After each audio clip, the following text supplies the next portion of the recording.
51 സങ്കീർത്തനം. ദൈവമേ, അങ്ങയുടെ കാരുണ്യത്തിനൊത്ത് എന്നോട് ദയ തോന്നണമേ. അങ്ങയുടെ കാരുണ്യാതിരേഹത്തിനൊത്ത് എൻ്റെ അതിക്രമങ്ങൾ മായ്ച്ചു കളയണമേ. എൻ്റെ അകൃത്യത്തിന് ശേഷം കഴുകിക്കളയണമേ.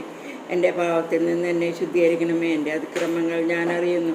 എൻ്റെ പാപം എപ്പോഴും എൻ്റെ കൺമുമ്പിലുണ്ട്. അങ്ങേക്ക് മാത്രമെതിരായി ഞാൻ പാപം ചെയ്തു. അങ്ങയുടെ മുൻപിൽ ഞാൻ തിന്മ പ്രവർത്തിച്ചു. അതുകൊണ്ട് അങ്ങയുടെ വിധി നിർണ്ണയത്തിൽ അങ്ങ് നീതിയുക്തനാണ്.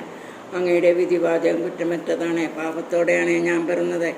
അമ്മയുടെ ഉദരത്തിൽ വരുവായപ്പോഴേ ഞാൻ പാപിയാണ്. ഹൃദയ പരമാർത്ഥതയാണ് അങ്ങ് ആഗ്രഹിക്കുന്നത്. ആകയാൽ എൻ്റെ അന്തരംഗത്തിൽ ജ്ഞാനം പകരണമേ. സോപ്പ് കൊണ്ട് എന്നെ പവിത്രീകരിക്കണമേ. ഞാൻ നിർമ്മലനാകും. എന്നെ കഴുകണമേ. ഞാൻ മഞ്ഞിനേക്കാൾ വെണ്മയുള്ളവനാകും. കർത്താവെ, എൻ്റെ അധരങ്ങൾ തുറക്കണമേ. എൻ്റെ നാവ് അങ്ങയുടെ സ്തുതികൾ ആലപിക്കും.